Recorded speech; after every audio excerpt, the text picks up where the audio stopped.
Bonjour YouTube, je suis Sébastien, bienvenue dans la soupe. Il a plu pendant des heures. La neige n'a pas fondu, mais elle est devenue liquide. Et j'ai failli me casser la gueule déjà 2 fois avant de commencer à filmer cette vidéo. On va commencer aujourd'hui par rentrer le X5 dans la grange parce que la neige tombée du toit m'a fait basculer l'essuie-glace. Alors je l'ai relevé pour pas qu'il abîme le coffre. Néanmoins, je veux enlever le balai avant d'essayer de le faire fonctionner parce que je veux pas risquer, s'il y a un truc qui va pas, qui me raye la vitre et ou la peinture. Le chien, lui, s'en fout, il kiffe.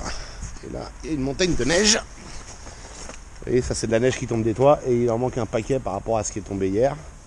Puisque hier, il y avait 10 cm là, donc il y avait 50-60 cm qui étaient tombés du toit. Opération X5.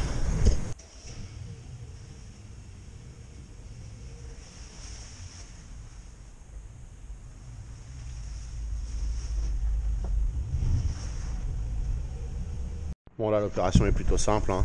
C'est sauter le petit cache sans le perdre, voilà, et on trouve en dessous un écrou rouillé. C'est donc bien du 13 et c'est naturellement pas très serré.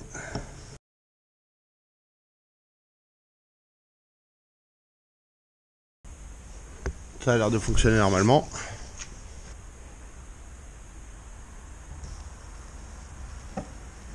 Ça semble très bien.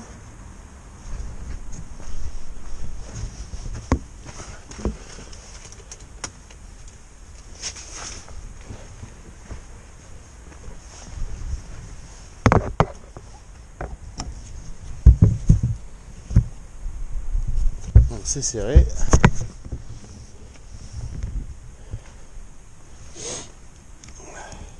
On remet le petit cache. Et c'est comme neuf.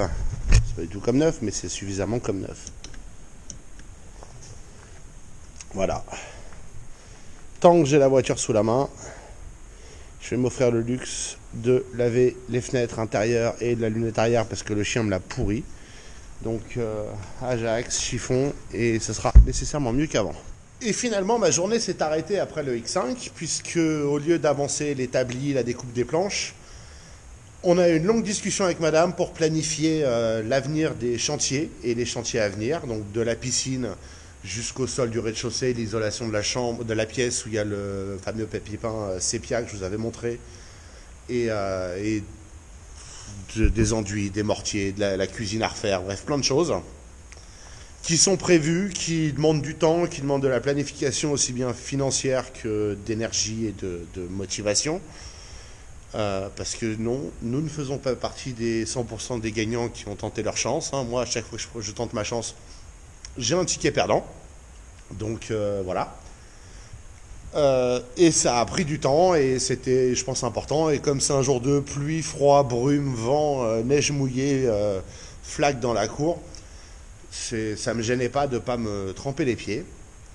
J'ai aussi commencé mon petit projet parallèle personnel qui est de maîtriser l'ensemble de la maison avec un mètre laser, d'en faire un plan d'abord sur papier avec les alcôves, les machins, les passages de murs et ainsi de suite, et ensuite d'en faire un plan 3D pour avoir une maison en 3D avec la possibilité d'avoir des vraies valeurs de chiffres, aussi bien sur les hauteurs de plafond que l'épaisseur des sols, que j'aurai par déduction de la hauteur des plafonds et de la façade extérieure, bref.